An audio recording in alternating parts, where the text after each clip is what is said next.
Hello ಸ್ನೇಹಿತರೆ, ನಮಸ್ಕಾರ. ಸ್ಪರ್ಧಾ ತೇಜ ಧಾರವಾಡ ಯೂಟ್ಯೂಬ್ ಚಾನಲ್ಗೆ ತಮಗೆಲ್ಲರಿಗೂ ಆತ್ಮೀಯವಾದಂತಹ ಸ್ವಾಗತ. ನನ್ನ ಹೆಸರು ರಮೇಶ್ ಶಮ್ವಿ.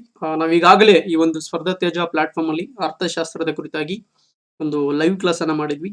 ಸೊ ಇವತ್ತು ಸಹ ಈ ಒಂದು ವಿಡಿಯೋದಲ್ಲಿ ನಾನು ಅರ್ಥಶಾಸ್ತ್ರ ಒಳಗೊಂಡಿರ್ತಕ್ಕಂಥ ಒಂದು ಪ್ರಮುಖ ವಿಷಯಗಳಲ್ಲಿ ಒಂದಾಗಿರ್ತಕ್ಕಂಥ ಬ್ಯಾಲೆನ್ಸ್ ಆಫ್ ಪೇಮೆಂಟ್ ಅಥವಾ ಪಾವತಿ ಸಿಲ್ಕು ಅನ್ನೋದ್ರ ಬಗ್ಗೆ ಮಾತಾಡ್ತಾ ಹೋಗ್ತಾನೆ. ಸ್ಪರ್ಧಾ ತೇಜ ಕುಟುಂಬ ಅನ್ನುವಂಥದ್ದು ಈಗಾಗಲೇ 67,000 ವಿದ್ಯಾರ್ಥಿ ಬಳಗವನ್ನು ಹೊಂದಿರುವಂಥದ್ದು. ಸಾವಿರಾರು ಸಂಖ್ಯೆಯಲ್ಲಿ ವಿದ್ಯಾರ್ಥಿಗಳು ಇದರ ಒಂದು ಸದುಪಯೋಗನ ಪಡ್ಕೊಳ್ತಾ ಇದ್ದೀರಾ.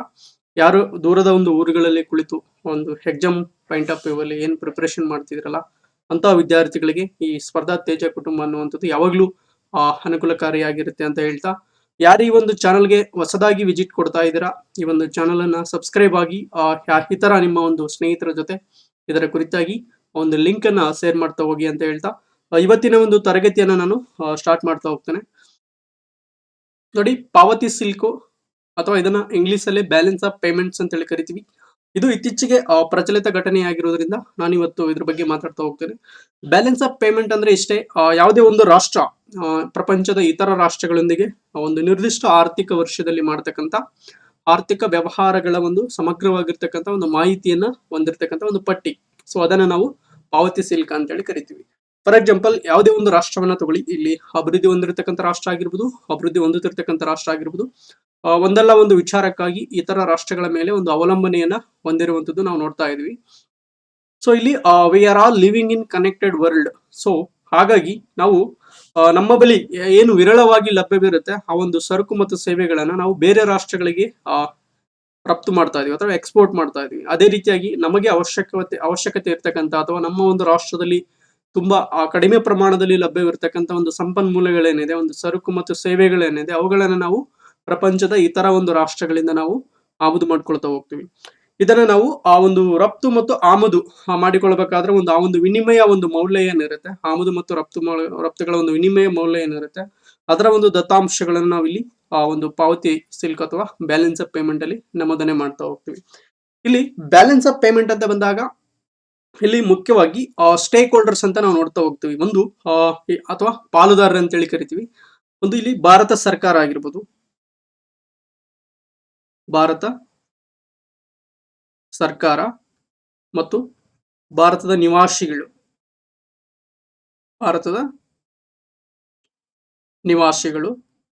ಮತ್ತು ಭಾರತದ ಕಂಪನಿಗಳು ಅಥವಾ ದೇಶೀಯ ಕಂಪನಿಗಳು ಅಥವಾ ಸಂಸ್ಥೆಗಳಂತ ಏನ್ ಕರಿತೀವಿ, ಈ ಸಂಸ್ಥೆಗಳು ಈ ಭಾರತ ಸರ್ಕಾರ ಆಗಿರ್ಬೋದು, ಭಾರತದಲ್ಲಿರ್ತಕ್ಕಂಥ ನಿವಾಸಿಗಳಾಗಿರ್ಬೋದು ಮತ್ತು ಭಾರತದಲ್ಲಿರ್ತಕ್ಕಂಥ ಒಂದು ಕಂಪನಿಗಳು ಅಥವಾ ಸಂಸ್ಥೆಗಳು ತಮಗೆ ಬೇಕಾಗಿರತಕ್ಕಂತ ಕೆಲವು ಸರಕು ಮತ್ತು ಸೇವೆಗಳನ್ನ ಪ್ರಪಂಚದ ಇತರ ಒಂದು ರಾಷ್ಟ್ರಗಳಿಂದ ಆಮದು ಮಾಡಿಕೊಳ್ಳುವುದು ಅಥವಾ ತಾವು ಇಲ್ಲಿ ಉತ್ಪಾದನೆ ಮಾಡಿದಂತ ಅಥವಾ ಇಂಡಿಯಾದಲ್ಲಿ ವಿರಳವಾಗಿ ಲಭ್ಯವಿರತಕ್ಕಂಥ ಸರಕು ಸೇವೆಗಳನ್ನ ವಿದೇಶಗಳಿಗೆ ರಫ್ತು ಮಾಡ್ತಕ್ಕಂಥದ್ದು. ಇಲ್ಲಿ ಡಾಲರ್ ನ ಔಟ್ಫ್ಲೋ ಮತ್ತು ಇನ್ಫ್ಲೋ ಅನ್ನುವಂಥದ್ದು ನಾವು ಇಲ್ಲಿ ನೋಡ್ತಾ ಹೋಗ್ತೀವಿ. ಇಲ್ಲಿ outflow of dollar, inflow of dollar ಅನ್ನೋ ಒಂದು ಟರ್ಮ್ ಅನ್ನ ನಾವು ಏನಕ್ಕೆ ಯೂಸ್ ಮಾಡ್ತೀವಿ ಅಂತಂದ್ರೆ, ಪ್ರಪಂಚದ ಆಲ್ಮೋಸ್ಟ್ 96%, ಅಪ್ರಾಕ್ಸಿಮೇಟ್ಲಿ 96% ಒಂದು ವಿದೇಶಿ ವ್ಯಾಪಾರ ಏನಿದೆ, ಫಾರಿನ್ ಟ್ರೇಡ್ ಏನಿದೆ, ಅದು ಡಾಲರ್ ಇನ್ ರಿಸರ್ವ್ ಕರೆನ್ಸಿ ಆಗಿ ನಾವು ಡಾಲರ್ ಏನ್ ತಗೊಂಡಿವಲ್ಲ, ಅದು 96% ವ್ಯಾಪಾರ ವಹಿವಾಟು ಈ ಒಂದು ಡಾಲರ್ ಮುಖಾಂತರ ನಡೀತಾ ಹೋಗುತ್ತೆ. ಸೊ ಹಾಗಾಗಿ ನಾವು ಯಾವುದೇ ಒಂದು ಸರಕು ಸೇವೆಗಳನ್ನ ಇಂಪೋರ್ಟ್ ಮಾಡ್ಕೊಂಡಾಗ ನಾವು ಆ ಒಂದು ಇತರ ರಾಷ್ಟ್ರಗಳಿಗೆ ಅದನ್ನ ಡಾಲರ್ ರೂಪದಲ್ಲಿ ಅದರ ಒಂದು ಖರ್ಚು ವೆಚ್ಚಗಳನ್ನ ಪೇ ಮಾಡಬೇಕಾಗುತ್ತೆ. ಅದನ್ನ ನಾವು ಔಟ್ಫ್ಲೋ ಆಫ್ ಡಾಲರ್ ಅಂತ ಹೇಳಿ ಕರಿತೀವಿ. ಅದೇ ರೀತಿಯಾಗಿ ನಮ್ಮ ಬಳಿ ಲಭ್ಯವಿರತಕ್ಕಂತ ಸರಕು ಸೇವೆಗಳನ್ನ ನಾವು ಇತರ ರಾಷ್ಟ್ರಗಳಿಗೆ ಎಕ್ಸ್ಪೋರ್ಟ್ ಮಾಡಿದಾಗ ನಾವು ಆ ಒಂದು ರಾಷ್ಟ್ರಗಳಿಂದ ಪಡಿತಕ್ಕಂತ ಒಂದು ಡಾಲರ್ ಅದನ್ನ ನಾವು ಇನ್ಫ್ಲೋ ಆಫ್ ಡಾಲರ್ ಅಂತ ಹೇಳಿ ಕರಿತೀವಿ. ಸೊ ಅದಲ್ಲದೆ ಈ ಒಂದು ರಾಷ್ಟ್ರದ ಒಂದು ದೇಶದ ಹಣಕಾಸು ಆಗಿರ್ಬೋದು, ಕೋಶೀಯ ನೀತಿಗಳಾಗಿರ್ಬೋದು, ವಿದೇಶಿ ವ್ಯಾಪಾರ, ವಿದೇಶಿ ವಿನಿಮಯ, ಅಂತಾರಾಷ್ಟ್ರೀಯ ಪಾವತಿಗಳು, ಸೊ ಇವೆಲ್ಲದರ ಬಗ್ಗೆ ಒಂದು ವಿವರವಾಗಿರ್ತಕ್ಕಂಥ ಒಂದು ಮಾಹಿತಿಯನ್ನ ಹೊಂದಿರತಕ್ಕಂಥ ಒಂದು ಪಟ್ಟಿ ಈ ಒಂದು ಪಾವತಿ ಸಿಲ್ಕ್ ಅಂತದ್ದು ಆಗಿರುತ್ತೆ. ಸೊ ಈ ಒಂದು ಪಾವತಿ ಸಿಲ್ಕ್ ಅನ್ನುವಂಥದ್ದು ಇತ್ತೀಚೆಗೆ ನ್ಯೂಸ್ ಅಲ್ಲಿ ಇದೆ ಅಂತ ಹೇಳಿದೆ, ಅದ್ರ ಬಗ್ಗೆ ನಾವು ಈಗ ನೋಡ್ತಾ ಹೋಗೋಣ.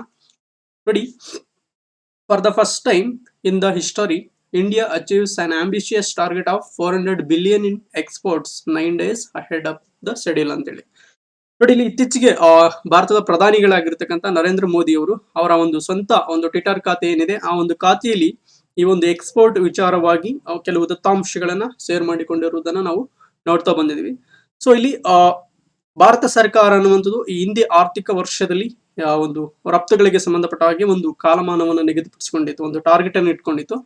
$400 ಬಿಲಿಯನ್ ಮೌಲ್ಯವುಳ್ಳಂತ ಸರಕು ಮತ್ತು ಸೇವೆಗಳನ್ನು ನಾವು ಇತರ ಒಂದು ರಾಷ್ಟ್ರಗಳಿಗೆ ಎಕ್ಸ್ಪೋರ್ಟ್ ಮಾಡಬೇಕು, ರಫ್ತು ಮಾಡಬೇಕು ಅನ್ನುವಂತ ಒಂದು ಟಾರ್ಗೆಟ್ ಅಂತ ಏನ್ ಇಟ್ಕೊಂಡಿತ್ತಲ್ಲ, ಆ ಒಂದು ಟಾರ್ಗೆಟ್ ಅನ್ನ 9 ದಿನಗಳಿಗೆ ಮುಂಚಿತವಾಗಿ 9 days ಅಹೆಡ್ ಆಫ್ ಶೆಡ್ಯೂಲ್ ಅಂತ ಏನ್ ಟಾರ್ಗೆಟ್ ಏನ್ ನಿಗದಿಪಡಿಸಿತ್ತಲ್ಲ, ಒಂದು ಟೈಮ್ ಅನ್ನ, ಕಾಲಾವಧಿಯನ್ನ, ಅದರಲ್ಲಿ 9 ದಿನಗಳಿಗೆ ಮುಂಚಿತವಾಗಿ ನಾವು ಈ ಒಂದು $400 ಬಿಲಿಯನ್ ಮೌಲ್ಯವುಳ್ಳಂತ ಸರಕುಗಳನ್ನ ನಾವು ಈಗಾಗಲೇ ಒಂದು ಬೇರೆ ರಾಷ್ಟ್ರಗಳಿಗೆ ಎಕ್ಸ್ಪೋರ್ಟ್ ಮಾಡಿದೀವಿ ಅನ್ನುವಂಥದ್ದು.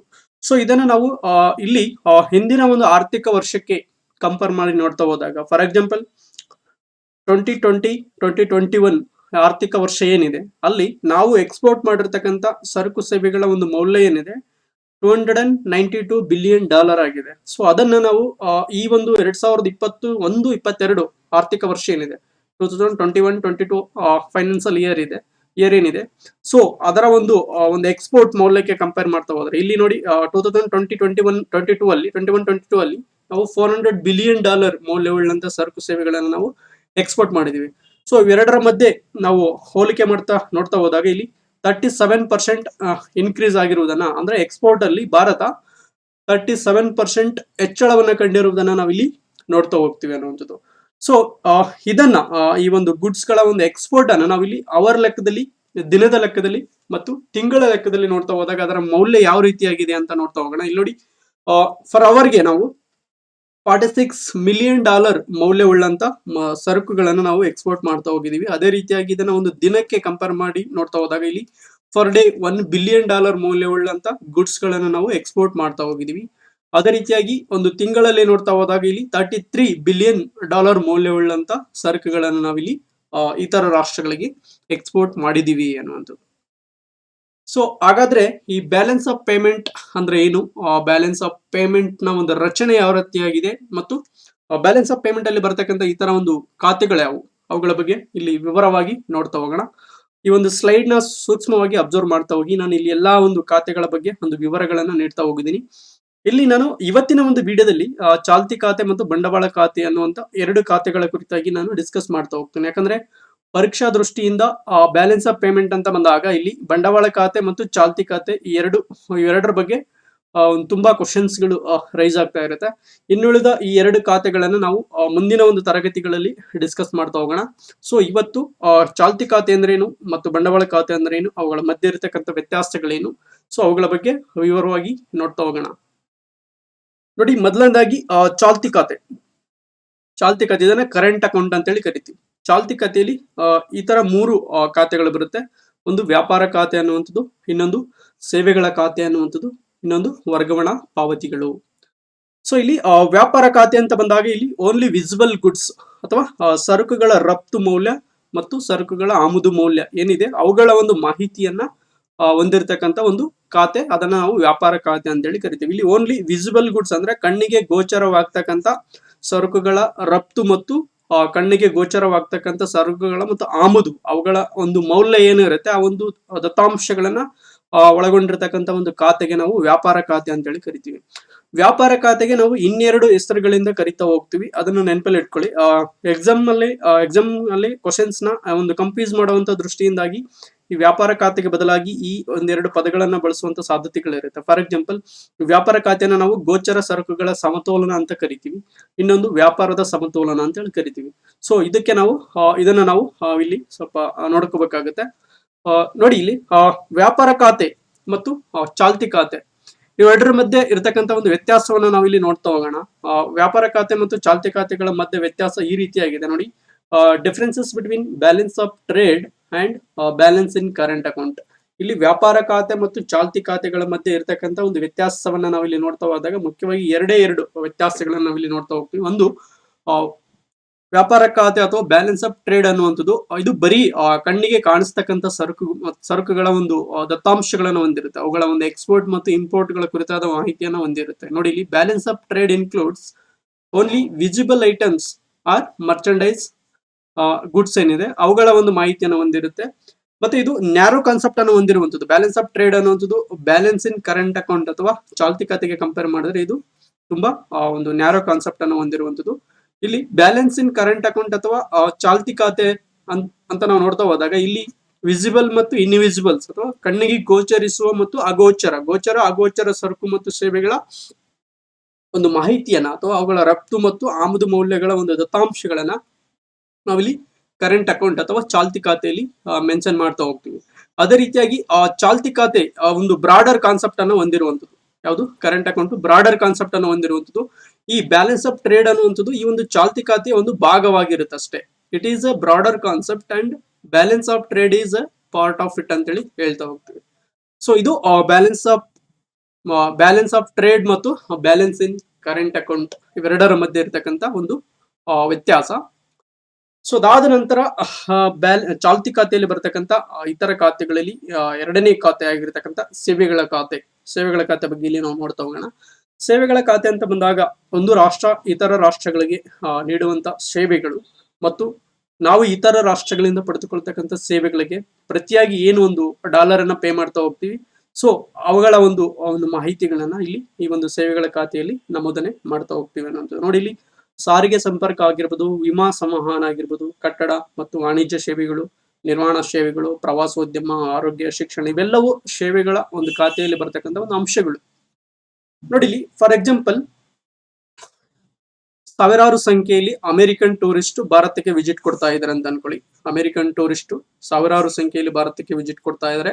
ಇಲ್ಲಿ ಭಾರತದಲ್ಲಿ ಇರ್ತಕ್ಕಂಥ ಒಂದು ಟೂರಿಸ್ಟ್ ಪ್ಲೇಸ್ ಗಳಿಗೆ ವಿಸಿಟ್ ಕೊಡುವುದರ ಮುಖಾಂತರ ಅವರು ಅಲ್ಲಿ ಆ ಒಂದು ಫೀಸ್ ಏನಿರುತ್ತೆ ಆ ಒಂದು ಫೀಸ್ ಅನ್ನ ಪೇ ಮಾಡ್ತಾ ಹೋಗ್ತಾರೆ, ಅಲ್ಲಿನ ಒಂದು ಸರ್ವಿಸ್ ಅನ್ನ ಪಡಿತಾ ಹೋಗ್ತಾರೆ. ಅದೇ ರೀತಿಯಾಗಿ ಇಲ್ಲಿರ್ತಕ್ಕಂಥ ಒಂದು ಸಾರಿಗೆ ಸಂಪರ್ಕವನ್ನ ಬಳಸ್ಕೊಳ್ತಾರೆ, ಅದನ್ನ ನಾವು ಸರ್ವಿಸ್ ಅಡಿಯಲ್ಲಿ ನೋಡ್ತಾ ಹೋಗ್ತೀವಿ.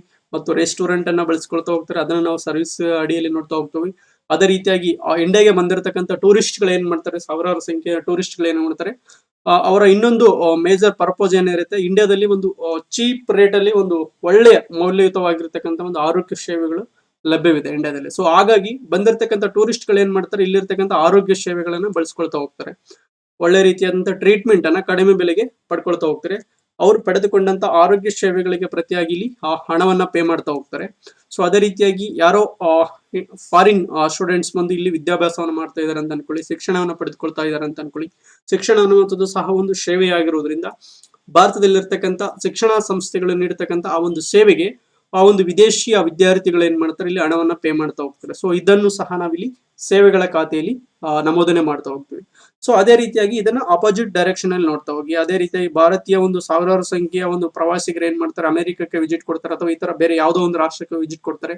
ಅಲ್ಲಿರ್ತಕ್ಕಂಥ ಪ್ರವಾಸಿ ಸ್ಥಾನಗಳನ್ನ ಒಂದು ಸೇವೆಗಳನ್ನ ಬಳಸ್ಕೊಳ್ತಾರೆ, ಅಲ್ಲಿ ಒಂದು ರೆಸ್ಟೋರೆಂಟ್ ಗಳನ್ನ ಬಳಸ್ಕೊಳ್ತಾರೆ, ಅಲ್ಲಿ ಒಂದು ಆರೋಗ್ಯ ಸೇವೆಗಳನ್ನ ಪಡಿತಾರೆ, ಶಿಕ್ಷಣ ಸೇವೆಯನ್ನ ಪಡಿತಾರೆ, ಅಥವಾ ಅಲ್ಲಿರ್ತಕ್ಕಂಥ ಸಾರಿಗೆ ಒಂದು ಸೇವೆಗಳನ್ನ ಪಡಿತಾ ಹೋಗ್ತಾರೆ. ಸೊ ಅದಕ್ಕೆ ಬದಲಾಗಿ ಅವರು ಒಂದು ಡಾಲರ್ ರೂಪದಲ್ಲಿ ಒಂದು ಹಣವನ್ನೇ ಪೇ ಮಾಡ್ತಾರಲ್ಲ.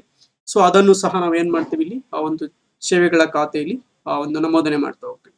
ಸೇವೆಗಳ ಖಾತೆ ಅಂತ ಬಂದಾಗ ಈ ರೀತಿಯಾದಂತಹ ಒಂದು ಮಾಹಿತಿಯನ್ನು ನಾವಿಲ್ಲಿ ನೋಡ್ತಾ ಹೋಗ್ತೀವಿ.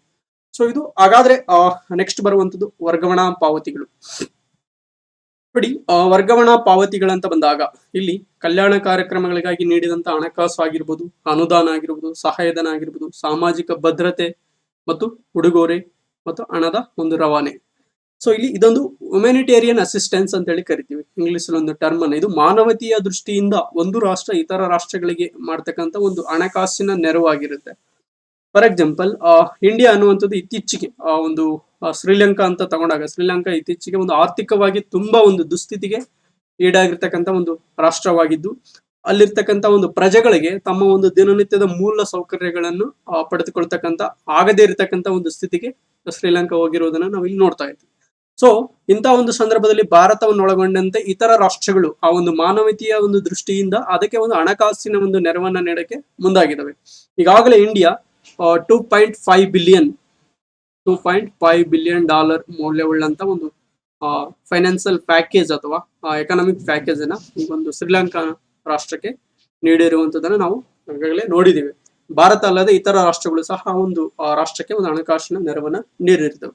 ಇಲ್ಲಿ ವರ್ಗಾವಣಾ ಪಾವತಿಗಳಂತ ಬಂದಾಗ ನಾವಿಲ್ಲಿ ಇದನ್ನ ಇನ್ನೊಂದು ಟರ್ಮ್ ಅನ್ನ ಯೂಸ್ ಮಾಡ್ತೀವಿ. ಇಲ್ಲಿ ಇದು ಯುನಿಲ್ಯಾಟರಲ್ ಟ್ರಾನ್ಸ್ಫರ್ಸ್ ಅಂತೇಳಿ. ಅಂದ್ರೆ ಇಲ್ಲಿ ಯಾವುದೇ ಒಂದು ರಾಷ್ಟ್ರ ಒಂದು ಹಣಕಾಸಿನ ನೆರವನ್ನ ನೀಡ್ತಾ ಇದೆ ಮಾನವೀಯತೆಯ ದೃಷ್ಟಿಯಿಂದ ಅಂತ ಅಂದಾಗ, ಸೊ ಆ ಒಂದು ರಾಷ್ಟ್ರ ಮರಳಿ ಆ ಒಂದು ಹಣಕಾಸವನ್ನ ಪಡೆಯುವುದಿಲ್ಲ ಅಥವಾ ಏನೋ ಒಂದು ಫ್ರೀ ಆಫ್ ಕಾಸ್ಟ್ ಅಲ್ಲಿ ಆ ಒಂದು ನೆರವನ್ನ ನೀಡ್ತಾ ಹೋಗುತ್ತೆ. ಸೊ ಅನುದಾನ ಆಗಿರ್ಬೋದು, ಸಹಾಯಧನ ಆಗಿರ್ಬೋದು, ಸಾಮಾಜಿಕ ಭದ್ರತೆಯಾಗಿ ನೀಡಿರ್ತಕ್ಕಂಥ ಈ ತರ ಹಣಕಾಸಿನ ನೆರವಾಗಿರ್ಬೋದು ಅದನ್ನ ವಾಪಸ್ ಕೊಡುವಂತ ಯಾವುದೇ ರಾಷ್ಟ್ರ ಕೇಳಲ್ಲ. ಸೊ ಅದು ಒನ್ ವೇ ಫ್ಲೋ ಆಫ್ ಅಂದ್ರೆ ಡಾಲರ್ನ ಒಂದು ಔಟ್ ಫ್ಲೋ ಆಫ್ ಡಾಲರ್ ಏನಾಗಿರುತ್ತೆ ಒನ್ ವೇ ಆಗಿರುತ್ತೆ. ಸೊ ಅದನ್ನ ಮರಳಿ ಯಾವುದೇ ಒಂದು ರಾಷ್ಟ್ರ ಕೇಳುವುದಿಲ್ಲ. ಸೊ ಅದನ್ನ ನಾವು ಯುನಿಲ್ಯಾಟ್ರಲ್ ಟ್ರಾನ್ಸ್ಫರ್ ಅಂತ ಹೇಳಿ ಕರಿತೀವಿ.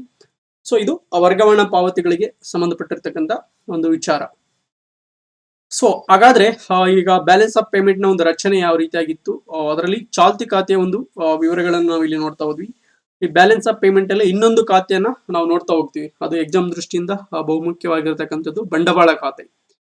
ಇಲ್ಲಿ ಬಂಡವಾಳ ಖಾತೆ ಒಳಗೊಂಡಿರ್ತಕ್ಕಂಥ ಅಂಶಗಳನ್ನ ನೋಡಿ. ಇಲ್ಲಿ ಹೂಡಿಕೆ ಅಥವಾ ಫಾರಿನ್ ಡೈರೆಕ್ಟ್ ಇನ್ವೆಸ್ಟ್ಮೆಂಟ್ ಅಂತ ಏನ್ ಕರಿತೀವಲ್ಲ, ಹೂಡಿಕೆ ಆಗಿರ್ಬೋದು, ಸಾಲ ಆಗಿರ್ಬೋದು, ಮತ್ತು ಬ್ಯಾಂಕಿಂಗ್ ಬಂಡವಾಳ ಅಥವಾ ಯಾವುದೇ ಒಂದು ರಾಷ್ಟ್ರದ ಒಂದು ಕೇಂದ್ರ ಬ್ಯಾಂಕು ಇತರ ರಾಷ್ಟ್ರಗಳಿಗೆ ನೀಡ್ತಕ್ಕಂಥ ಒಂದು ಹಣಕಾಸಿನ ಲೋನ್ ಅಥವಾ ಹಣಕಾಸಿನ ಒಂದು ನೆರವಾಗಿರ್ಬೋದು.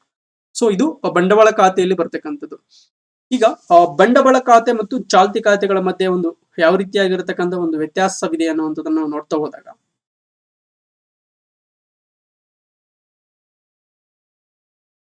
ನೋಡಿ, ಬಂಡವಾಳ ಖಾತೆ ಅನ್ನುವಂಥದ್ದು ಲಾಂಗ್ ಟರ್ಮ್ ನೇಚರ್ ಅನ್ನು ಹೊಂದಿರುವಂಥದ್ದು.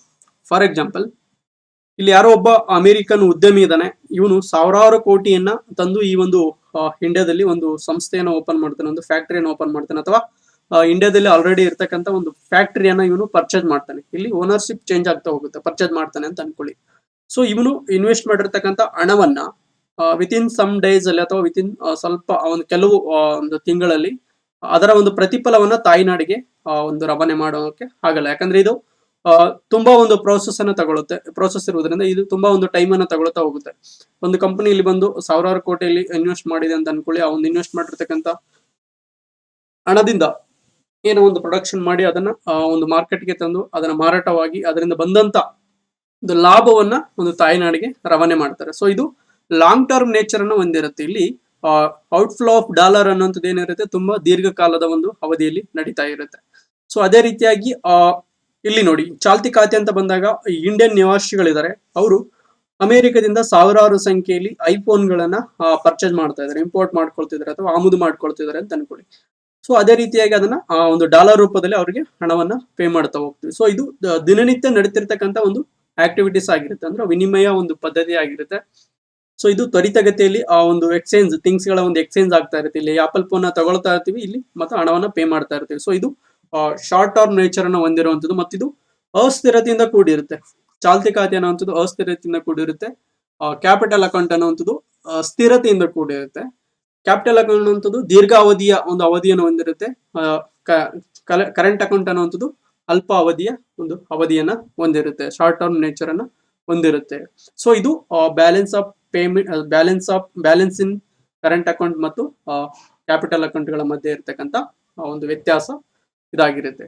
ಸೊ ಕ್ಯಾಪಿಟಲ್ ಅಕೌಂಟ್ ಅಂದ್ರೆ ಇಷ್ಟೇ, ಯಾವುದೇ ಒಂದು ರಾಷ್ಟ್ರ ಇತರ ರಾಷ್ಟ್ರಗಳಿಗೆ ನೀಡ್ತಕ್ಕಂಥ ಒಂದು ವಿದೇಶಿ ಅಥವಾ ಇತರ ರಾಷ್ಟ್ರಗಳಲ್ಲಿ ಹೋಗಿ ಮಾಡ್ತಕ್ಕಂಥ ಒಂದು ಇನ್ವೆಸ್ಟ್ಮೆಂಟ್ ಆಗಿರ್ಬೋದು, ಅಥವಾ ಒಂದು ರಾಷ್ಟ್ರ ಇತರ ರಾಷ್ಟ್ರಗಳಿಗೆ ನೀಡ್ತಕ್ಕಂಥ ಒಂದು ಸಾಲ. ಫಾರ್ ಎಕ್ಸಾಂಪಲ್, ಚೀನಾ ಈಗಾಗಲೇ ಆ ಒಂದು ಶ್ರೀಲಂಕಾಕ್ಕೆ ಸುಮಾರು ಸಾವಿರಾರು ಕೋಟಿಯಲ್ಲಿ ಒಂದು ಸಾಲವನ್ನ ನೀಡಿರುವಂಥದ್ದು. ಸೊ ಆ ರೀತಿಯಾಗಿರ್ತಕ್ಕಂಥ ಒಂದು ಮಾಹಿತಿಯನ್ನ ನಾವೇನ್ ಮಾಡ್ತೀವಿ, ಈ ಒಂದು ಬಂಡವಾಳ ಖಾತೆಯಲ್ಲಿ ನಮೂದನೆ ಮಾಡ್ತಾ ಹೋಗ್ತೀವಿ. ಸೊ ಇದು ಬ್ಯಾಲೆನ್ಸ್ ಆಫ್ ಪೇಮೆಂಟ್ ಅಲ್ಲಿ ಬರ್ತಕ್ಕಂಥ ಚಾಲ್ತಿ ಖಾತೆ ಮತ್ತು ಬಂಡವಾಳ ಖಾತೆಗಳ ಬಗ್ಗೆ ಇರ್ತಕ್ಕಂಥ ಒಂದು ಮಾಹಿತಿ. ಸೊ ಇದನ್ನ ನಾವಿಲ್ಲಿ ನೋಡಿ, ಸಂದಾಯ ಬಾಕಿ ಅಂತ ಬಂದಾಗ ಸಂದಾಯ ಬಾಕಿ ಒಳಗೊಂಡಂತ 3 ರೀತಿಯ ಸನ್ನಿವೇಶಗಳನ್ನ ನಾವಿಲ್ಲಿ ನೋಡ್ತಾ ಹೋಗ್ತೀವಿ. ಯಾವುದೇ ಒಂದು ರಾಷ್ಟ್ರ ಈ 3 ರೀತಿಯ ಒಂದು ಸನ್ನಿವೇಶಗಳನ್ನ ನೋಡ್ತಾ ಹೋಗುತ್ತೆ. ಇಲ್ಲಿ ಮೊದಲನೆಯದಾಗಿ ಮಿಗುತಿಯ ಪಾವತಿ silk, surplus balance of payments ಅಂತ ಹೇಳಿ ಕರಿತೀವಿ. ಎರಡನೇದು ಕೊರತೆಯ ಪಾವತಿ ಸಿಲ್ಕು, ಇದನ್ನ ಡೆಫಿಸಿಟ್ ಬ್ಯಾಲೆನ್ಸ್ ಆಫ್ ಪೇಮೆಂಟ್ಸ್ ಅಂತ ಹೇಳಿ ಕರಿತೀವಿ. ಮೂರನೇದು ಬಂದು ಸಮತೋಲಿತ ಪಾವತಿ ಸಿಲ್ಕು, ಇದನ್ನ ಬ್ಯಾಲೆನ್ಸ್ಡ್ ಬ್ಯಾಲೆನ್ಸ್ ಆಫ್ ಪೇಮೆಂಟ್ಸ್ ಅಂತ ಹೇಳಿ ಕರಿತೀವಿ. ನೋಡಿ, ಇಲ್ಲಿ ಮಿಗುತಿಯ ಪಾವತಿ ಸಿಲ್ಕ್ ಅಂತ ಬಂದಾಗ ನಾವಿಲ್ಲಿ ಅಮೆರಿಕವನ್ನ ಉದಾಹರಣೆಯಾಗಿ ತಗೋತೀವಿ. ಯಾಕಂದ್ರೆ ಅಮೆರಿಕ ಅನ್ನುವಂಥದ್ದು biggest trading partner for India. So America ಭಾರತದ ಒಂದು ಬಹುದೊಡ್ಡ ವ್ಯಾಪಾರ ಸ್ನೇಹಿ ಆಗಿರುವುದರಿಂದ ಭಾರತದಲ್ಲಿ ವಿರಳವಾಗಿ ಲಭ್ಯವಿರತಕ್ಕಂಥ ಸೇವೆಗಳು ಮತ್ತು ಸರಕುಗಳನ್ನು ಅತಿ ಹೆಚ್ಚಿನ ಪ್ರಮಾಣದಲ್ಲಿ ನಾವು ಅಮೆರಿಕಕ್ಕೆ ರಫ್ತು ಮಾಡ್ತಾ ಇದ್ದೀವಿ. For example, IT ಸರ್ವಿಸ್ಗಳಾಗಿರ್ಬೋದು. ಬೆಂಗಳೂರು ಅನ್ನುವಂಥದ್ದು ಇಡೀ ಭಾರತದಲ್ಲಿ ಒಂದು IT ಹಬ್ ಆಗಿರುವುದರಿಂದ ನಮ್ಮಲ್ಲಿ IT ವಿಚಾರಗಳಿಗೆ ಸಂಬಂಧಪಟ್ಟಂತೆ IT ಸರ್ವಿಸ್ಗಳು ನಮ್ಮಲ್ಲಿ ವಿರಳವಾಗಿ ಅವೈಲಬಲ್ ಇರುವುದರಿಂದ ನಾವು ಅದನ್ನ ವಿದೇಶಗಳಿಗೆ ಎಕ್ಸ್ಪೋರ್ಟ್ ಮಾಡ್ತಾ ಇದ್ವಿ. ಅದೇ ರೀತಿಯಾಗಿ ಹೆಲ್ತ್ ಸರ್ವಿಸಸ್ ಆಗಿರ್ಬೋದು, ಅಥವಾ ಇತರ ಯಾವ್ದಾದ್ರು ಒಂದು ದಿನಬಳಕೆಯ ಸರಕುಗಳಾಗಿರ್ಬೋದು, ಅತಿ ಹೆಚ್ಚಿನ ಪ್ರಮಾಣದಲ್ಲಿ ನಾವೇನ್ ಮಾಡ್ತಿದ್ವಿ, ಅಮೆರಿಕಕ್ಕೆ ಎಕ್ಸ್ಪೋರ್ಟ್ ಮಾಡ್ತಾ ಇದೀವಿ. ಅಮೆರಿಕದಿಂದ ನಾವು ಇಂಪೋರ್ಟ್ ಮಾಡ್ಕೊಳ್ತಿರ್ತಕ್ಕಂಥ ಸರಕು ಮತ್ತು ಸೇವೆಗಳ ಪ್ರಮಾಣ ಏನಿದೆ ತುಂಬಾ ಕಡಿಮೆ ಇದೆ. ಸೊ ಫಾರ್ ಎಕ್ಸಾಂಪಲ್ ನಾವು $150 ಬಿಲಿಯನ್ ಮೌಲ್ಯವುಳ್ಳಂತ ಸರಕು ಮತ್ತು ಸೇವೆಗಳನ್ನ ನಾವು USA ಎಕ್ಸ್ಪೋರ್ಟ್ ಮಾಡ್ತಾ ಇದೀವಿ, ರಫ್ತು ಮಾಡ್ತಾ ಇದೀವಿ ಅಂತ ಅನ್ಕೊಳ್ಳಿ. ಅದೇ ರೀತಿಯಾಗಿ ಅಮೆರಿಕದಿಂದ ನಾವು ಇಂಪೋರ್ಟ್ ಮಾಡ್ಕೊಳ್ತಿರ್ತಕ್ಕಂಥ ಸರಕು ಸೇವೆಗಳ ಒಂದು ಪ್ರಮಾಣ ಏನಿದೆ, ವ್ಯಾಲ್ಯೂ ಏನಿದೆ $100 ಬಿಲಿಯನ್ ಇದೆ ಅಂತ ತಿಳ್ಕೊಳ್ಳಿ. ಸೊ ಇಲ್ಲಿ 150ಗೆ ಕಂಪೇರ್ ಮಾಡಿದ್ರೆ ನಾವು 50% ಅಧಿಕ ಪ್ರಮಾಣದ $50 ಬಿಲಿಯನ್ ಮೌಲ್ಯವುಳ್ಳ ಸರಕು ಮತ್ತು ಸೇವೆಗಳನ್ನ ಅಧಿಕ ಪ್ರಮಾಣದಲ್ಲಿ ನಾವು ಅದನ್ನ ಅಮೆರಿಕಕ್ಕೆ ಎಕ್ಸ್ಪೋರ್ಟ್ ಮಾಡ್ತಾ ಇದ್ವಿ. ಇಲ್ಲಿ ಇನ್ಫ್ಲೋ ಆಫ್ ಡಾಲರ್ ಏನಿದೆ ಅಧಿಕವಾಗಿದೆ, $50 ಬಿಲಿಯನ್ ಅಧಿಕವಾಗಿದೆ. ಸೊ ಇದನ್ನು ನಾವು ಸರ್ಪ್ಲಸ್ ಬ್ಯಾಲೆನ್ಸ್ ಆಫ್ ಪೇಮೆಂಟ್ ಅಥವಾ ಮಿಗುತಿಯ ಪಾವತಿ ಸಿಲ್ಕು ಅಂತೇಳಿ ಕರಿತೀವಿ. ಸೊ ಹಾಗಾದ್ರೆ ಕೊರತೆಯ ಪಾವತಿ ಸಿಲ್ಕ್ ಅಂದ್ರೆ ಏನು, ಅದ್ರ ಬಗ್ಗೆ ನೋಡ್ತಾ ಹೋಗೋಣ. ಕೊರತೆಯ ಪಾವತಿ ಸಿಲ್ಕ್ ಅಂತ ಬಂದಾಗ ನಾವಿಲ್ಲಿ ಚೀನಾವನ್ನ ಎಕ್ಸಾಂಪಲ್ ಆಗಿ ತಗೋಬಹುದು. ನಿಮ್ಗೆಲ್ಲರಿಗೂ ಗೊತ್ತಿರುವ ಹಾಗೆ ಚೀನಾ ಇಡೀ ವರ್ಲ್ಡ್ ಅಲ್ಲಿ ಬಿಗ್ಗೆಸ್ಟ್ ಪಾಪ್ಯುಲೇಷನ್ ಅನ್ನು ಹೊಂದಿರುವಂತದ್ದು ಮತ್ತು ಅದರ ಜೊತೆಗೆ ಒಂದು ವರ್ಲ್ಡ್ ಅಲ್ಲಿ ಬಿಗ್ಗೆಸ್ಟ್ ಮ್ಯಾನುಫ್ಯಾಕ್ಚರಿಂಗ್ ಹಬ್ ಅನ್ನುವಂಥದ್ದು ನಾವು ಚೀನಾದಲ್ಲಿ ನೋಡ್ತಾ ಹೋಗ್ತೀವಿ. ಚೀನಾ ಯಾಕೆ ಅತಿ ಹೆಚ್ಚಿನ ಪ್ರಮಾಣದಲ್ಲಿ ಉತ್ಪಾದನೆ ಮಾಡುತ್ತೆ ಈ ತರ ರಾಷ್ಟ್ರಗಳಿಗೆ ಕಂಪೇರ್ ಮಾಡಿದ್ರೆ ಅಂತ ನೋಡ್ತಾ ಹೋಗೋದು, ಅಲ್ಲಿ ಚೀನಾದಲ್ಲಿ ದೊರೆತಿರ್ತಕ್ಕಂಥ ಲೇಬರ್ ಅಂದ್ರೆ ಮ್ಯಾನ್ ಪವರ್ ಚೀಪ್ ರೇಟಿಗಲ್ಲಿ ಲೇಬರ್ಸ್ ಗಳ ಅವೈಲಬಿಲಿಟಿ ಇದೆ. ಅಂದ್ರೆ ಅಲ್ಲಿ ಒಂದು ದಿನನಿತ್ಯದ ಕೂಲಿ ಏನಿದೆ ಬೇರೆ ರಾಷ್ಟ್ರಗಳಿಗೆ ಕಂಪೇರ್ ಮಾಡಿದ್ರೆ ಚೀನಾದಲ್ಲಿ ಆ ಒಂದು ಕೂಲಿ ಕಾರ್ಮಿಕರಿಗೆ ಕೊಡ್ತಕ್ಕಂಥ ಒಂದು ವೇತನ ತುಂಬಾ ಕಡಿಮೆ ಆಗಿದೆ, ಒಂದು ರೀಸನ್. ಇನ್ನೊಂದು ಆ ಒಂದು ಚೀನಾ ಅನ್ನುವಂಥದ್ದು ಭೌಗೋಳಿಕವಾಗಿ ತುಂಬಾ ವಿಸ್ತಾರವಾಗಿರ್ತಕ್ಕಂಥ ರಾಷ್ಟ್ರವಾಗಿದ್ದು ಅಲ್ಲಿ ನ್ಯಾಚುರಲ್ ರಿಸೋರ್ಸಸ್ ಅನ್ನುವಂಥದ್ದು ಅಥವಾ ನೈಸರ್ಗಿಕ ಸಂಪನ್ಮೂಲ ಅನ್ನುವಂಥದ್ದು ಏನಿದೆ ತುಂಬಾ ವಿರಳವಾಗಿ ಸಿಗ್ತಾ ಇದೆ ಅನ್ನುವಂಥದ್ದು. ನೈಸರ್ಗಿಕ ಸಂಪನ್ಮೂಲಗಳಾಗಿರ್ಬೋದು ಮತ್ತು ಕ್ಯಾಪಿಟಲ್ ಇತರ ರಾಷ್ಟ್ರಗಳಿಗೆ ಕಂಪೇರ್ ಮಾಡಿದ್ರೆ ಅಮೆರಿಕ ಅನ್ನುವಂಥದ್ದು ಇಡೀ ವರ್ಲ್ಡ್ ಅಲ್ಲಿ ಬಿಗ್ಗೆಸ್ಟ್ ಎಕಾನಮಿ ಅನ್ನು ಹೊಂದಿರುವಂತಹ ರಾಷ್ಟ್ರ. ಅದಾದ ನಂತರ ಸೆಕೆಂಡ್ ಹೈಯೆಸ್ಟ್ ಎಕಾನಮಿ ಹೊಂದಿರತಕ್ಕಂಥ ರಾಷ್ಟ್ರ ಯಾವ್ದಪ್ಪ ಅಂತಂದ್ರೆ ನಾವು ಚೀನಾ ಅಂತೇಳಿ ಹೇಳ್ತಾ ಹೋಗ್ತೇವೆ. ಸೊ ಹಾಗಾಗಿ ಅಲ್ಲಿ ಕ್ಯಾಪಿಟಲ್ ಫಾರ್ಮೇಶನ್ ಅಥವಾ capital flow in the market ಅಲ್ಲಿ ಕ್ಯಾಪಿಟಲ್ ಅನ್ನುವಂಥದ್ದು ಏನಿದೆ, ಬಂಡವಾಳ ಅನ್ನುವಂಥದ್ದು ಏನಿದೆ ತುಂಬಾ ವಿರಳವಾಗಿ ಲಭ್ಯವಿರುವುದರಿಂದ ಸೊ ಹಾಗಾಗಿ ಏನ್ ಮಾಡ್ತಾರೆ ಅಲ್ಲಿ ಚೀನಾ ಅನ್ನುವಂಥದ್ದು ಏನ್ ಮಾಡುತ್ತೆ ಇತರ ರಾಷ್ಟ್ರಗಳಿಗೆ ಕಂಪೇರ್ ಮಾಡಿದ್ರೆ ಒಂದು ಮಾಸ್ ಪ್ರಾಡಕ್ಟ್ ಅನ್ನ ಮಾಡ್ತಾ ಹೋಗುತ್ತೆ. ಸೊ ಇವೆಲ್ಲ ಲೇಬರ್ಸ್ ಅನ್ನ ಚೀಪ್ ಆಗಿ ಲಭ್ಯವಿರ್ತಕ್ಕಂಥ ಲೇಬರ್ಸ್ ಅನ್ನ ಮತ್ತು ನ್ಯಾಚುರಲ್ ರಿಸೋರ್ಸಸ್ ಅನ್ನ ಬಳಸಿಕೊಂಡು ಮತ್ತು ಅಲ್ಲಿರ್ತಕ್ಕಂಥ ಒಂದು ಬಂಡವಾಳವನ್ನ ಬಳಸಿಕೊಂಡು ಚೀನಾ ಏನ್ ಮಾಡುತ್ತೆ ಬೃಹತ್ ಪ್ರಮಾಣದಲ್ಲಿ ಉತ್ಪಾದನೆಗಳನ್ನ ಮಾಡ್ತಾ ಹೋಗುತ್ತೆ, ಮಾಸ್ ಪ್ರೊಡಕ್ಷನ್ ಅನ್ನ ಮಾಡ್ತಾ ಹೋಗುತ್ತೆ. ಸೊ ತಾನು ಮಾಡಿದಂತ ಈ ಒಂದು ಉತ್ಪಾದನೆಯನ್ನ ಪ್ರಪಂಚದ ಇತರ ಒಂದು ರಾಷ್ಟ್ರಗಳಿಗೆ ಅದನ್ನ ಎಕ್ಸ್ಪೋರ್ಟ್ ಮಾಡ್ತಾ ಹೋಗುತ್ತೆ. ಸೊ ಹಾಗಾಗಿ ಏನ್ ಮಾಡಿದೆ ಇಂಡಿಯಾ ಅನ್ನುವಂಥದ್ದು ಏನಾಗಿದೆ ಈಗ ಚೀನಾದ ಮೇಲೆ ಅತಿ ಹೆಚ್ಚಿನ ಪ್ರಮಾಣದಲ್ಲಿ ಡಿಪೆಂಡ್ ಆಗಿದೆ, ಯಾವ ಸರಕುಗಳಿಗೆ ಸಂಬಂಧಪಟ್ಟ ಹಾಗೆ ಅಥವಾ ಇದರ ಕೆಲವು ಸೇವೆಗಳಿಗೆ ಸಂಬಂಧಪಟ್ಟ ಹಾಗೆ. ಭಾರತದಲ್ಲಿ ಆಲ್ಮೋಸ್ಟ್ ಒಂದು ದಿನನಿತ್ಯದ ಬಳಕೆಗೆ ಏನ್ ಬಳಸ್ತಾ ಇದೀವಿ ನಾವು ಎಲೆಕ್ಟ್ರಾನಿಕ್ ಡೆವಿಸ್ ಗಳಾಗಿರ್ಬೋದು, ಮೊಬೈಲ್ ಗಳಾಗಿರ್ಬೋದು, ಟಿವಿ, ಫ್ರಿಡ್ಜ್, ರೆಫ್ರಿಜರೇಟರ್ಸ್, ಸೊ ಈ ತರ ಮತ್ತು ಬ್ಯೂಟಿ ಪಾರ್ಲರ್ಸ್ ಗಳಾಗಿರ್ಬೋದು, ಈ ಒಂದು ದಿನನಿತ್ಯದ ಜೀವನದಲ್ಲಿ ಏನ್ ಬಳಸ್ತಾ ಇದೀವಲ್ಲ ಸರಕುಗಳನ್ನ ಅತಿ ಹೆಚ್ಚಿನ ಪ್ರಮಾಣದಲ್ಲಿ ನಾವು ಚೀನಾದಿಂದ ಇಂಪೋರ್ಟ್ ಮಾಡ್ಕೊಳ್ತಿದೀವಿ. ಔಟ್ಫ್ಲೋ ಆಫ್ ಡಾಲರ್ ಏನಿದೆ ಅತಿ ಹೆಚ್ಚಿನ ಪ್ರಮಾಣದಲ್ಲಿ ಹೋಗ್ತಾ ಇದೆ ಚೀನಾಗೆ. ಸೊ ಹಾಗಾಗಿ ನಾವು ಇದನ್ನ ಕೊರತೆಯ ಪಾವತಿ ಸಿಲ್ಕು ಅಂತೇಳಿ ಕರಿತೀವಿ. ಸೊ ಅದಾದ ನಂತರ ಸಮತೋಲಿತ ಪಾವತಿ ಸಿಲ್ಕ್ ಅಂದ್ರೆ ಏನಂತ ನೋಡ್ತಾ ಹೋಗೋಣ. ಸಮತೋಲಿತ ಪಾವತಿ ಸಿಲ್ಕ್ ಅಂದ್ರೆ ಇಷ್ಟೇ, ಯಾವುದೇ ಒಂದು ರಾಷ್ಟ್ರ ಎಷ್ಟು ಪ್ರಮಾಣದಲ್ಲಿ ಇತರ ರಾಷ್ಟ್ರಗಳಿಗೆ ಎಕ್ಸ್ಪೋರ್ಟ್ ಮಾಡ್ತಾ ಇದೆಯೋ ಅಷ್ಟೇ ಪ್ರಮಾಣದಲ್ಲಿ ಆ ಒಂದು ರಾಷ್ಟ್ರಗಳಿಂದ ಇಂಪೋರ್ಟ್ ಮಾಡ್ಕೊಳ್ತಿದೆ ಅಂತೇಳಿ. ಇಲ್ಲಿ ನಾವು ಅರಬ್ ಕಂಟ್ರಿಗಳನ್ನ ನಾವು ಎಕ್ಸಾಂಪಲ್ ಆಗಿ ತಗೋಬಹುದು. ಅರಬ್ ಕಂಟ್ರಿಗಳನ್ನ ನಾವಿಲ್ಲಿ ಎಕ್ಸಾಂಪಲ್ ಆಗಿ ತಗೋಬಹುದು. ಫಾರ್ ಎಕ್ಸಾಂಪಲ್ ಭಾರತ ಅರಬ್ ಕಂಟ್ರಿಗಳಿಗೆ $100 ಬಿಲಿಯನ್ ಮೌಲ್ಯವುಳ್ಳಂತ ಒಂದು ಸರಕು ಸೇವೆಗಳನ್ನ ಎಕ್ಸ್ಪೋರ್ಟ್ ಮಾಡ್ತಾ ಇದೆ ಅಂತ ಅನ್ಕೊಳ್ಳಿ. ಅದೇ ಮೌಲ್ಯವುಳ್ಳಂತ ಸರಕು ಮತ್ತು ಸೇವೆಗಳನ್ನ ನಾವು ಇಂಪೋರ್ಟ್ ಮಾಡ್ಕೊಳ್ತಾ ಇದೀವಿ. ಸೊ ಇಲ್ಲಿ $100 ಬಿಲಿಯನ್ ಇಲ್ಲಿ ಔಟ್ಫ್ಲೋ ಆಫ್ ಡಾಲರ್ ಮತ್ತು ಇನ್ಫ್ಲೋ ಆಫ್ ಡಾಲರ್ಗಳ ಮಧ್ಯೆ ಏನಿದೆ ಯಾವುದೇ ಒಂದು ವ್ಯತ್ಯಾಸಗಳಿಲ್ಲ, ಅಲ್ಲಿ ಸಮತೋಲನತೆಯಿಂದ ಕೂಡಿರುವಂತದನ್ನ ನಾವು ನೋಡ್ತಾ ಹೋಗ್ತೀವಿ. ಇದನ್ನ ನಾವು ಬ್ಯಾಲೆನ್ಸ್ ಆಫ್ ಪೇಮೆಂಟ್ ಅಂತೇಳಿ ಕರಿತಾ ಹೋಗ್ತೀವಿ. ಇಲ್ಲಿ ನೋಡಿ ಭಾರತದ ಜೊತೆ ವ್ಯಾಪಾರ ವಹಿವಾಟನ್ನು ಹೊಂದಿರತಕ್ಕಂಥ ರಾಷ್ಟ್ರಗಳನ್ನ ನಾವಿಲ್ಲಿ ರ್ಯಾಂಕ್ ವೈಸ್ ನೋಡ್ತಾ ಹೋದಾಗ ಈಗಾಗಲೇ ನಾವು ಡಿಸ್ಕಸ್ ಮಾಡಿರೋ ಹಾಗೆ ಅಮೆರಿಕ ಅನ್ನುವಂಥದ್ದು ನಂಬರ್ 1 ರ್ಯಾಂಕ್ ಅಲ್ಲಿ ಬರ್ತಾ ಹೋಗುತ್ತೆ. ಯಾಕಂದ್ರೆ ಎಕ್ಸ್ಪೋರ್ಟ್ ಮತ್ತು ಇಂಪೋರ್ಟ್ಸ್ ವಿಚಾರಕ್ಕೆ ಬಂದಾಗ ಮತ್ತು ಭಾರತ ಮತ್ತು ಅಮೆರಿಕದ ಮಧ್ಯೆ ಇರತಕ್ಕಂಥ ಒಂದು ಟ್ರೇಡ್ ವ್ಯಾಲ್ಯೂ ನೋಡ್ತಾ ಹೋಗಿ ಇಲ್ಲಿ $113.6 ಬಿಲಿಯನ್ ಇದೆ. ಅಂದ್ರೆ ಇಲ್ಲಿ ಎಕ್ಸ್ಪೋರ್ಟ್ ಅಂತ ಬಂದಾಗ ಭಾರತ ಅತಿ ಹೆಚ್ಚಿನ ಪ್ರಮಾಣದಲ್ಲಿ ಎಕ್ಸ್ಪೋರ್ಟ್ ಮಾಡ್ತಾ ಇದೆ ಅಮೆರಿಕ ಅಂತ ಹೇಳ್ತಾ ಹೋದೆ ನಾನು. ಇಲ್ಲಿ ನೋಡಿ $73.3 ಬಿಲಿಯನ್ ಮೌಲ್ಯವುಳ್ಳ ಸರಕು ಸೇವೆಗಳನ್ನು ನಾವು ಎಕ್ಸ್ಪೋರ್ಟ್ ಮಾಡ್ತಾ ಇದ್ವಿ. ಇಂಪೋರ್ಟ್ಸ್ ವಿಚಾರಕ್ಕೆ ಬಂದಾಗ ಅಥವಾ ಆಮದುಗಳ ಒಂದು ವಿಚಾರಕ್ಕೆ ಬಂದಾಗ ಇಲ್ಲಿ $40.3 ಬಿಲಿಯನ್ ಸರಕು ಸೇವೆಗಳನ್ನು ನಾವು ಇಂಪೋರ್ಟ್ ಮಾಡ್ಕೊಳ್ತೀವಿ. ಇಲ್ಲಿ ಟೋಟಲ್ ವ್ಯಾಲ್ಯೂ ಬಂದು 113.6 ಇದೆ. ಇಲ್ಲಿ ಟ್ರೇಡ್ ಬ್ಯಾಲೆನ್ಸ್ ಅಂತ ಬಂದಾಗ ಪ್ಲಸ್ $33.8 ಬಿಲಿಯನ್ ಡಾಲರ್ ಇದೆ. ಇಲ್ಲಿ ಸರ್ಪ್ಲಸ್ ಪ್ರಾಡಕ್ಟ್ಸ್ ಅನ್ನ, ಸರ್ಪ್ಲಸ್ ಸರ್ವಿಸ್ ಗಳನ್ನ ನಾವು ಎಕ್ಸ್ಪೋರ್ಟ್ ಮಾಡ್ತಾ ಇದೀವಿ ಅನ್ನುವಂಥದ್ದು. ಸೊ ಅದಾದ ನಂತರ ರ್ಯಾಂಕ್ 2 ಅಲ್ಲಿ ಚೀನಾ ಬರುತ್ತೆ. ಈ ಚೀನಾಕ್ಕೆ ಸಂಬಂಧಪಟ್ಟ ಹಾಗೆ ನಮ್ಮ ಚೀನಾಕ್ಕೆ ಎಕ್ಸ್ಪೋರ್ಟ್ ಮಾಡ್ತಕ್ಕಂಥ ಸರಕು ಸೇವೆಗಳಿಗೆ ಸಂಬಂಧಪಟ್ಟ ಹಾಗೆ ಇಲ್ಲಿ 16.61 ಬಿಲಿಯನ್ ಡಾಲರ್ ಮೌಲ್ಯವುಳ್ಳ ಸರಕು ಸೇವೆಗಳನ್ನು ನಾವು ಎಕ್ಸ್ಪೋರ್ಟ್ ಮಾಡ್ತಾ ಇದೀವಿ. ನಾವು ಇಂಪೋರ್ಟ್ ಮಾಡ್ಕೊಳ್ತಿರ್ತಕ್ಕಂಥ ಸರಕು ಸೇವೆಗಳ ಪ್ರಮಾಣ ಏನಿದೆ ಅಧಿಕವಾಗಿದೆ. 65.26 ಬಿಲಿಯನ್ ಡಾಲರ್ ಮೌಲ್ಯವುಳ್ಳಂತ ಸರಕು ಸೇವೆಗಳನ್ನ ಇಂಪೋರ್ಟ್ ಮಾಡ್ಕೊತಾ ಇದೀವಿ. ಇಲ್ಲಿ ಟೋಟಲ್ ಟ್ರೇಡ್ ವ್ಯಾಲ್ಯೂ ಅಂತ ನೋಡ್ತಾ ಹೋದಾಗಲೇ 81.87 ಇದೆ. ಅದರಲ್ಲಿ -48.65 ಬಿಲಿಯನ್ ಡಾಲರ್ ಅಂದ್ರೆ ಅತಿ ಹೆಚ್ಚಿನ ಪ್ರಮಾಣದ ಒಂದು ಔಟ್ಫ್ಲೋ ಆಫ್ ಡಾಲರ್ ಏನಿದೆ ಇಂಡಿಯಾದಿಂದ ಡಾಲರ್ ಔಟ್ಫ್ಲೋ ಆಗ್ತಾ ಇದೆ. ಅಂದ್ರೆ ಅತಿ ಹೆಚ್ಚಿನ ಪ್ರಮಾಣದ ಸರಕು ಸೇವೆಗಳನ್ನ ನಾವು ಇಂಪೋರ್ಟ್ ಮಾಡ್ಕೊತಿದ್ವಿ. ಸೊ ಹಾಗಾಗಿ ನಾವು ಹೆಚ್ಚಿನ ಪ್ರಮಾಣದಲ್ಲಿ ಹಣವನ್ನ ಚೀನಾಗೆ ಪೇ ಮಾಡ್ತಾ ಇದೀವಿ. ಇಲ್ಲಿ -48.65 ಬಿಲಿಯನ್ ಡಾಲರ್ ಒಂದು ಟ್ರೇಡ್ ಬ್ಯಾಲೆನ್ಸ್ ಅನ್ನುವಂಥದ್ದು ಮೈನಸ್ ಆಗಿರುವಂತದ್ದು ನಾವಿಲ್ಲಿ ನೋಡ್ತಾ ಇದೀವಿ. ಸೊ ಅದೇ ರೀತಿಯಾಗಿ ಅರಬ್ ಕಂಟ್ರಿಗಳನ್ನು ನೋಡ್ತಾ ಹೋದ್ರೆ ಇಲ್ಲಿ ಟಾಪ್ 3 ಅಲ್ಲಿ ಬರುತ್ತೆ. ಅರಬ್ ಕಂಟ್ರಿಗಳು ರ್ಯಾಂಕ್ ವೈಸ್ ನೋಡ್ತಾ ಹೋದಾಗ ಟಾಪ್ 3 ಅಲ್ಲಿ ಬರುತ್ತೆ. ನಾನು ಆಗ್ಲೇ ಹೇಳಿದೆ ಅರಬ್ ಕಂಟ್ರಿಗಳಿಗೆ ಸಂಬಂಧಪಟ್ಟ ಹಾಗೆ ನಾವು ಸಮತೋಲಿತ ಪಾವತಿ ಸಿಲ್ಕ್ ಅಂತ ಬಂದಾಗ ನಾವು ಅರಬ್ ಕಂಟ್ರಿಯನ್ನು ನಾವು ಎಕ್ಸಾಂಪಲ್ ಆಗಿ ತಗೊಳ್ತಾ ಹೋದ್ವಿ. ಇಲ್ಲಿ ನೋಡಿ just -1.41 billion dollar trade balance ಅನ್ನೋಂಥದ್ದು ಇರೋದು. ಸೊ ಇಲ್ಲಿ ಆಲ್ಮೋಸ್ಟ್ ಸಮತೋಲಿತದಿಂದ ಕೂಡಿರುವಂತದ್ದು ನೋಡಿ. ಎಕ್ಸ್ಪೋರ್ಟ್ ಮತ್ತು ಇಂಪೋರ್ಟ್ 28.81 ಬಿಲಿಯನ್ ಡಾಲರ್ ಮೌಲ್ಯವುಳ್ಳ ಸರಕು ಸೇವೆಗಳನ್ನು ನಾವು ಎಕ್ಸ್ಪೋರ್ಟ್ ಮಾಡ್ತಾ ಇದೀವಿ. ಅದೇ ರೀತಿಯಾಗಿ ನಾವು 30.22 ಬಿಲಿಯನ್ ಡಾಲರ್ ಮೌಲ್ಯವುಳ್ಳ ಸರಕು ಸೇವೆಗಳನ್ನ ಇಂಪೋರ್ಟ್ ಮಾಡ್ಕೊಳ್ತಾ ಇದ್ವಿ. ಟೋಟಲ್ ಟ್ರೇಡ್ ವ್ಯಾಲ್ಯೂ ಒಂದು 59.03 ಬಿಲಿಯನ್ ಡಾಲರ್ ಅನ್ನೋಂಥದ್ದು. ಸೊ ಇಲ್ಲಿ ಜಸ್ಟ್ -1.41 ಬಿಲಿಯನ್ ಡಾಲರ್ ಅನ್ನೋಂಥದ್ದು ನಾವು ಒಂದು ಇಂಡಿಯಾದಿಂದ ಒಂದು ಡಾಲರ್ನ ಒಂದು ಔಟ್ಫ್ಲೋ ಇರುವಂತದ್ದನ್ನು ನಾವಿಲ್ಲಿ ನೋಡ್ತಾ ಹೋಗ್ತೀವಿ. ಅಂದ್ರೆ ಆಲ್ಮೋಸ್ಟ್ ಒಂದು ಸಮತೋಲಿತವಾಗಿ ಕೂಡಿರುವಂತದ್ದು ವ್ಯಾಪಾರ ವಹಿವಾಟನ್ನು. ಸೊ ಅದಾದ ನಂತರ ಇಲ್ಲೊಂದು ವಿಶೇಷವಾಗಿರ್ತಕ್ಕಂಥ ಒಂದು ಸೂಚನೆ ಇದೆ ನೋಡಿ. ಇದನ್ನ ನೋಟ್ ಮಾಡ್ತಾ ಹೋಗಿ. Export and import of even capital goods like plant and machineries, ಸಸ್ಯ ಸಂಪತ್ತು ಮತ್ತು ಯಂತ್ರೋಪಕರಣಗಳೇನಿದೆ ಇವುಗಳಿಗೆ ಸಂಬಂಧಪಟ್ಟ ಹಾಗೆ is included under balance of trade, not under capital account. ನೋಡಿ ಸಸ್ಯ ಸಂಪತ್ತು ಮತ್ತು ಇತರ ಯಂತ್ರೋಪಕರಣಗಳನ್ನ ರಫ್ತು ಮಾಡಬೇಕಾದ್ರೆ ಅಥವಾ ಅದನ್ನ ಇಂಪೋರ್ಟ್ ಮಾಡಬೇಕಾದ್ರೆ ಅವುಗಳಿಗೆ ಸಂಬಂಧಪಟ್ಟಂತ ಒಂದು ಮಾಹಿತಿಯನ್ನು ನಾವು ಒಂದು ವ್ಯಾಪಾರ ಖಾತೆಯಲ್ಲಿ ಅಥವಾ ಬ್ಯಾಲೆನ್ಸ್ ಆಫ್ ಟ್ರೇಡ್ ಅಲ್ಲಿ ನಮೂದನೆ ಮಾಡ್ತಾ ಹೋಗ್ತೀವಿ. ಸೊ ಅದನ್ನ ನಾವು ಕ್ಯಾಪಿಟಲ್ ಅಕೌಂಟ್ ಅಥವಾ ಬಂಡವಾಳ ಖಾತೆಯಲ್ಲಿ ನಮೂದನೆ ಮಾಡಲ್ಲ ಅನ್ನುವಂಥದ್ದು. ನೋಡಿ ನಾನು ಆಗ್ಲೇ ಹೇಳಿದೆ ಬ್ಯಾಲೆನ್ಸ್ ಆಫ್ ಪೇಮೆಂಟ್ ಕುರಿತಾದ ಒಂದು ಪ್ರಚಲಿತದಲ್ಲಿರುವುದರ ಬಗ್ಗೆ ನಾನು ಆಗ್ಲೇ ಮಾತಾಡ್ತಾ ಹೋದೆ. $400 ಬಿಲಿಯನ್ ಒಂದು ಟಾರ್ಗೆಟ್ ಅನ್ನ 9 ದಿನಗಳಿಗೆ ಮುಂಚಿತವಾಗಿ ಇಂಡಿಯಾ ಅನ್ನುವಂಥದ್ದು ರೀಚ್ ಆಗಿದೆ ಗುಡ್ಸ್ ಗಳ ಒಂದು ಎಕ್ಸ್ಪೋರ್ಟ್ ಅಲ್ಲಿ ಅಂತೇಳಿ.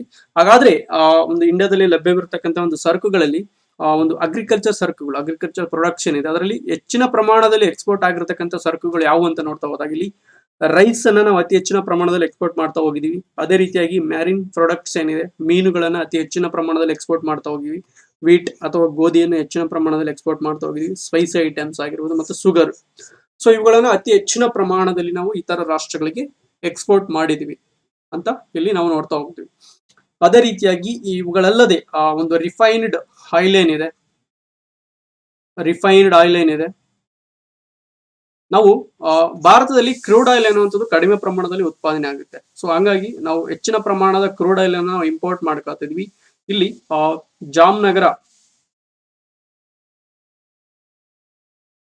ಜಾಮ್ನಗರದಲ್ಲಿ ಇರ್ತಕ್ಕಂಥ ಒಂದು ಕೈಗಾರಿಕೆಗಳಲ್ಲಿ ನಾವು ಈ ಒಂದು ಇಂಪೋರ್ಟ್ ಆಮದು ಮಾಡಿಕೊಂಡಿರ್ತಕ್ಕಂಥ ಒಂದು ಕ್ರೂಡ್ ಆಯಿಲ್ ಅನ್ನ ರಿಫೈನ್ಡ್ ಕ್ರೂಡ್ ಆಯಿಲ್ ಆಗಿ ಬದಲಾಯಿಸಿ ಅದನ್ನ ಪ್ರಪಂಚದ ಇತರ ರಾಷ್ಟ್ರಗಳಿಗೆ ನಾವು ಅತಿ ಹೆಚ್ಚಿನ ಪ್ರಮಾಣದಲ್ಲಿ ಎಕ್ಸ್ಪೋರ್ಟ್ ಮಾಡ್ತಾ ಇದೀವಿ. ನಾವು ರಿಫೈನ್ಡ್ ಕ್ರೂಡ್ ಆಯಿಲ್ ಅಂತ ಬಂದಾಗ ಇಂಡಿಯಾ ಅತಿ ಹೆಚ್ಚಿನ ಪ್ರಮಾಣದಲ್ಲಿ ಎಕ್ಸ್ಪೋರ್ಟ್ ಮಾಡ್ತಾ ಇದೆ. ಕ್ರೂಡ್ ಆಯಿಲ್ ಅಂತ ಬಂದಾಗ ಏನಾಗುತ್ತೆ, ನಾವು ಅತಿ ಹೆಚ್ಚಿನ ಪ್ರಮಾಣದಲ್ಲಿ ಇಂಪೋರ್ಟ್ ಮಾಡ್ಕೊಳ್ತಿದೀವಿ ಅಂತೇಳಿ. ಸೊ ಇದು ಒಂದಾದ್ರೆ ಇನ್ನೊಂದು ಡೈಮಂಡ್ ಏನಿದೆ, ಡೈಮಂಡ್ಸ್ ಇಂಡಿಯಾ ಒಂದು ರಾ ಡೈಮಂಡ್ಸ್ ಅನ್ನ ಉತ್ಪಾದನೆಯಲ್ಲಿ ಇತರ ರಾಷ್ಟ್ರಗಳಿಗೆ ಕಂಪೇರ್ ಮಾಡಿದ್ರೆ ಕಡಿಮೆ ಪ್ರಮಾಣದಲ್ಲಿ ಉತ್ಪಾದನೆ ಮಾಡ್ತಾ ಹೋಗುತ್ತೆ. ನಾವು ಅತಿ ಹೆಚ್ಚಿನ ಪ್ರಮಾಣದ ಒಂದು ರಾ ಡೈಮಂಡ್ಸ್ ಅನ್ನ ನಾವು ಇಂಪೋರ್ಟ್ ಮಾಡ್ಕೊತಿದ್ವಿ. ಅದನ್ನ ಪಾಲಿಶ್ ಮಾಡೋದರ ಮುಖಾಂತರ ಆ ಒಂದು ಡೈಮಂಡ್ ಅನ್ನ ಪಾಲಿಶಿಂಗ್ ಮಾಡೋದರ ಮುಖಾಂತರ ಒಂದು ಪಾಲಿಶ್ಡ್ ಡೈಮಂಡ್ ಏನಿರುತ್ತೆ ಅತಿ ಹೆಚ್ಚಿನ ಪ್ರಮಾಣದಲ್ಲಿ ನಾವು ಎಕ್ಸ್ಪೋರ್ಟ್ ಮಾಡ್ತಾ ಇದೀವಿ. ಇದು ಗುಜರಾತ್ನ ಸೂರತ್ನಲ್ಲಿ ಅತಿ ಹೆಚ್ಚಿನ ಪ್ರಮಾಣದಲ್ಲಿ ಒಂದು ಇಂಡಸ್ಟ್ರಿಗಳಿದೆ. ಈ ಒಂದು ಡೈಮಂಡ್ ಪಾಲಿಶಿಂಗ್ ಗೆ ಸಂಬಂಧಪಟ್ಟ ಹಾಗೆ ಇಂಡಸ್ಟ್ರಿಗಳಿದೆ. ಆ ಒಂದು ಇಂಡಸ್ಟ್ರಿಗಳಲ್ಲಿ ಈ ಒಂದು ರಾ ಡೈಮಂಡ್ಸ್ ಅನ್ನ ನಾವು ಪಾಲಿಶ್ ಮಾಡೋದ್ರ ಮುಖಾಂತರ ವಿದೇಶಗಳಿಗೆ ಅತಿ ಹೆಚ್ಚಿನ ಪ್ರಮಾಣದಲ್ಲಿ ರಫ್ತು ಮಾಡ್ತಾ ಇದ್ದೀವಿ. ಸೊ ಇದು ಯಾವ ಯಾವ ಸರಕುಗಳನ್ನ ಇಂಡಿಯಾ ಅತಿ ಹೆಚ್ಚಿನ ಪ್ರಮಾಣದಲ್ಲಿ ರಫ್ತು ಮಾಡ್ತಾ ಇದೆ ಇತರ ರಾಷ್ಟ್ರಗಳಿಗೆ ಅನ್ನೋದ್ರ ಬಗ್ಗೆ ಒಂದು ಮಾಹಿತಿ ಆಗಿರುತ್ತೆ. ನೋಡಿ, ಈಗಾಗಲೇ ನಾವು ಬ್ಯಾಲೆನ್ಸ್ ಆಫ್ ಪೇಮೆಂಟ್ ಅಂದ್ರೆ ಏನು, ಅದರ ರಚನೆ ಏನು, ಅದು ಒಳಗೊಂಡಿರ್ತಕ್ಕಂಥ ವಿಚಾರಗಳೇನು ಮತ್ತು ಅವುಗಳ ಮಧ್ಯೆ ಇರತಕ್ಕಂಥ ಒಂದು ವ್ಯತ್ಯಾಸವೇನು ಅನ್ನೋದನ್ನ ನಾವು ನೋಡ್ತಾ ಹೋದ್ವಿ. ಅದರದ ಒಂದು ಆಧಾರದ ಮೇಲೆ ಇಲ್ಲಿ ಕೆಲವು ಒಂದು ಕ್ವಶನ್ಸ್ ಗಳನ್ನು ನಾನು ಫ್ರೇಮ್ ಮಾಡ್ತಾ ಹೋಗಿದ್ದೀನಿ. ನಾವು ಈ ಹಿಂದೆ ಕಲ್ತಿರ್ತಕ್ಕಂಥ ಒಂದು ಅಂಶಗಳ ಆಧಾರದ ಮೇಲೆ ಈ ಒಂದು ಕ್ವಶನ್ಸ್ ಇದೆ. ಸೊ ಇದನ್ನ ನಾವು ನೋಡ್ತಾ ಹೋಗೋಣ ಒಂದೊಂದಾಗಿ. ನೋಡಿ, ಮೊದಲನೇ ಕ್ವಶನ್ಸ್ ಬಂದು ಇಲ್ಲಿ ಬ್ಯಾಲೆನ್ಸ್ ಆಫ್ ಪೇಮೆಂಟ್ ಗೆ ಸಂಬಂಧಪಟ್ಟಿರುವಂತದ್ದು. ನೋಡಿ, the balance of payment of country is A systematic record of ಅಂತ ಹೇಳಿ ಕೇಳ್ತಾ ಇದ್ದಾರೆ, ಡ್ಯಾಸ್ ಅಂತ ಕೇಳ್ತಿದೆ. ಇಲ್ಲಿ ಯಾವುದೇ ಒಂದು ರಾಷ್ಟ್ರದ ಒಂದು ಪಾವತಿ ಸಿಲ್ಕ್ ಅನ್ನುವಂಥದ್ದು ಯಾವ ಅಂಶಗಳನ್ನ ಒಳಗೊಂಡಿರುತ್ತೆ ಅನ್ನುವಂಥದ್ದು ಈ ಒಂದು ಪ್ರಶ್ನೆಯ ಒಂದು ಈ ಪ್ರಶ್ನೆಯಾಗಿರುತ್ತೆ. ನೋಡಿ, ಇಲ್ಲಿ 4 ಆಪ್ಷನ್ಸ್ ಅನ್ನ ಕೊಡ್ತಾ ಹೋಗಿದ್ದಾರೆ. ಇಲ್ಲಿ ಒಂದು ಆಪ್ಷನ್ಸ್ ಎ ಬಂದು all import and export transactions of A country during A given period of time normally a year. ನೋಡಿ, ಯಾವುದೇ ಒಂದು ನಿರ್ದಿಷ್ಟವಾಗಿರ್ತಕ್ಕಂಥ ವರ್ಷದಲ್ಲಿ ಆ ರಾಷ್ಟ್ರ ಇತರ ರಾಷ್ಟ್ರಗಳಿಗೆ ರಫ್ತು ಮಾಡತಕ್ಕಂಥ ಸರಕು ಸೇವೆಗಳು ಮತ್ತು ಇತರ ರಾಷ್ಟ್ರಗಳಿಂದ ಆ ಒಂದು ರಾಷ್ಟ್ರ ಆಮದು ಮಾಡಿಕೊಳ್ತಕ್ಕಂಥ ಸರಕು ಸೇವೆಗಳ ಒಂದು ಮಾಹಿತಿಯನ್ನು ಹೊಂದಿರುತ್ತೆ ಅಂತೇಳಿ ಈ ಒಂದು ಮೊದಲನೇ ಪಾಯಿಂಟ್ ಹೇಳ್ತಾ ಹೋಗುತ್ತೆ.